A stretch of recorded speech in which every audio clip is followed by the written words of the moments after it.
17 फरवरी 2017 की रात तकरीबन 9 बजे कोची हाईवे के ऊपर से एक गाड़ी गुजर रही थी। इस गाड़ी में एक महिला बैठी हुई थी और साथ में ड्राइवर गाड़ी को ड्राइव कर रहा था। तभी पीछे से एक ब्लैक कलर की गाड़ी आती है। इसमें तकरीबन 7 लोग सवार थे। वो इस महिला की गाड़ी के आगे आकर अपनी गाड़ी रोक देते हैं। सबसे पहले इस महिला के ड्राइवर को बाहर निकाला जाता है और वो सातों लोग मिलकर उसे बुरी तरीके से मारते पीटते हैं और वहां से भगा देते हैं। उसके बाद उन सातों में से 4 लोग इस महिला की गाड़ी के अंदर घुस जाते हैं और उसकी गाड़ी को हाईवे पर ड्राइव करना शुरू कर देते हैं। कुछ दूर जाने के बाद उसे एक सुनसान रोड पर लेकर जाते हैं और ये 4 लोग बारी बारी से इस महिला के साथ कुकर्म करते हैं। साथ ही उनमें से एक व्यक्ति कुकर्म करते वक्त इस महिला का वीडियो भी बना लेता है। अब आपको देखने से लग रहा होगा कि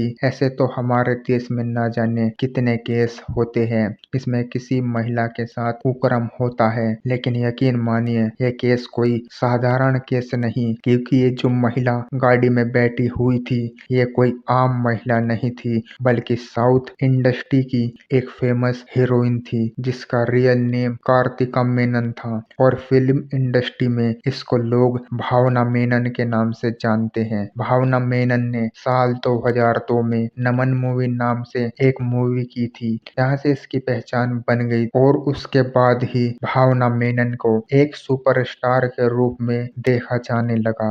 back to back superhit movies देने के कारण साउथ इंडस्ट्री में भावना मेनन का बहुत जल्द नाम हो गया था। डायरेक्टर्स इनकी डेट्स का वेट करते थे इनकी मूवी में काम करें और यहाँ पर भावना मेनन बहुत ही फेमस हो चुकी थी, लेकिन भावना मेनन को शायद इस बात का अंदाजा नहीं था कि उसकी इस चमक धमक वाली दुनिया पर दाग लगने वाला है। और फिर वही 17 फरवरी 2017 का दिन आ जाता है जब 7 लोग मिलकर भावना मेनन की गाड़ी पर हमला करते हैं और 4 लोग बारी बारी से भावना मेनन के साथ कुकर्म करते हैं और उसका वीडियो भी बना लेते हैं। जिस वक्त ये पूरा प्रकरण हो रहा था उन सभी लोगों ने चेहरे पर मास्क लगाए हुए थे, लेकिन भावना मेनन ने हिम्मत करते हुए एक व्यक्ति के चेहरे से मास्क हटा दिया और जैसे ही वो मास्क हटा तो भावना मेनन उसे पहचान चुकी थी, क्योंकि इस व्यक्ति को भावना मेनन ने अपनी मूवीज के सेट पर कई बार देखा था।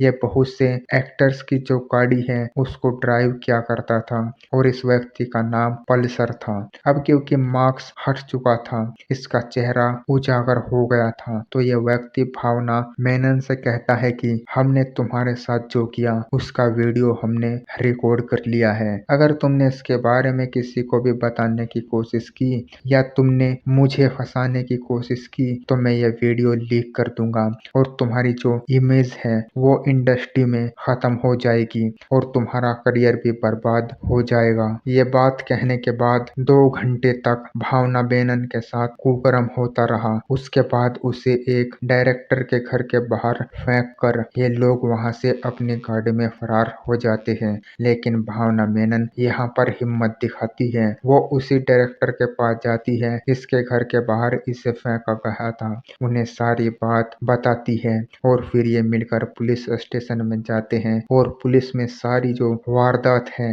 वो पुलिस को बताई जाती है। अब पुलिस वहां पर भावना मेनन की रिपोर्ट लिख लेती है, क्योंकि भावना मेनन उन व्यक्तियों में एक को पहचान चुकी थी जो सेट पर ड्राइवर था और जिसका नाम पल्सर सोनी था। उसको पुलिस यहाँ पर अरेस्ट कर लेती है। अरेस्ट करने के बाद उसके साथ जो 6 लोग थे उनको भी पुलिस अरेस्ट कर लेती है और यहाँ पर वो सारी बात को एक्सेप्ट कर लेता है कि उन्होंने ही भावना मेनन के साथ ये सारा काम किया।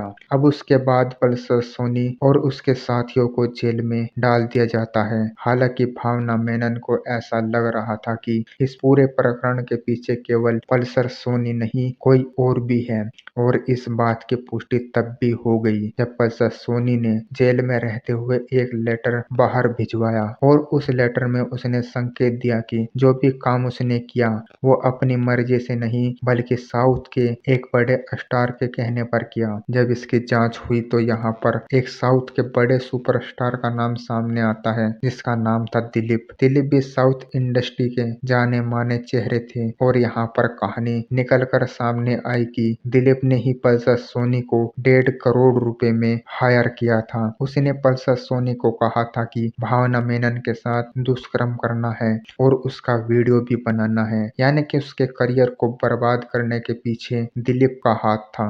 अब जब ये बातें सामने आई, इसकी जांच की गई। हालांकि दिलीप के खिलाफ कोई सबूत नहीं थे, लेकिन पुलिस ने जैसे तैसे करके दिलीप से पूछताछ की, उसको हिरासत में लिया। 3 महीने वो जेल में भी रहा। उसके बाद उसे बेल मिल गई सबूतों के अभाव में और दिलीप मेनन बाहर निकल गया। अब दिलीप मेनन ने ये सब कराया था, इसके पीछे भावना मेनन ने एक थ्योरी बताई। उसने कहा कि साल 2015 में दिलीप का काव्य नाम की एक एक्टर्स के साथ एक्स्ट्रा मैरिटल अफेयर था, क्योंकि ये दिलीप पहले से ही शादीशुदा था और उसके इसी अफेयर के बारे में भावना मेनन ने उसकी पत्नी को बता दिया था, जिस कारण से दिलीप और उसकी पत्नी का डिवोर्स हो गया था।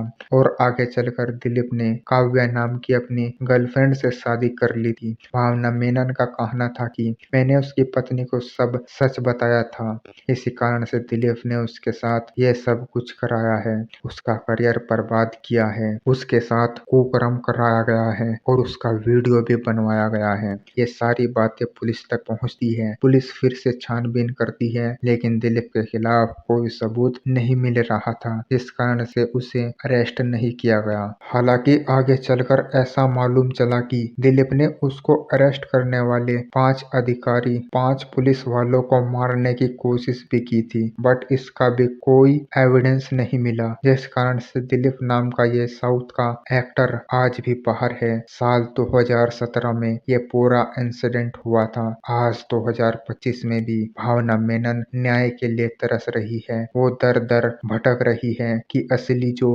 गुनहगार है उसको सजा मिले, लेकिन कहीं ना कहीं सबूतों के अभाव में दिलीप नाम का ये जो सुपरस्टार है ये आज भी फ्री है, अपनी मूवीज कर रहा है और अपना जीवन आराम से बिता रहा है। तो ये थी साउथ एक्टर्स भावना मेनन के साथ हुए कुकर्म के पीछे की पूरी सच्चाई। आप इस कहानी के बारे में क्या राय रखते हो, हमें कमेंट में जरूर बताएं और ऐसी ही वीडियोस देखने के लिए हमारे चैनल को सब्सक्राइब करना ना भूलें।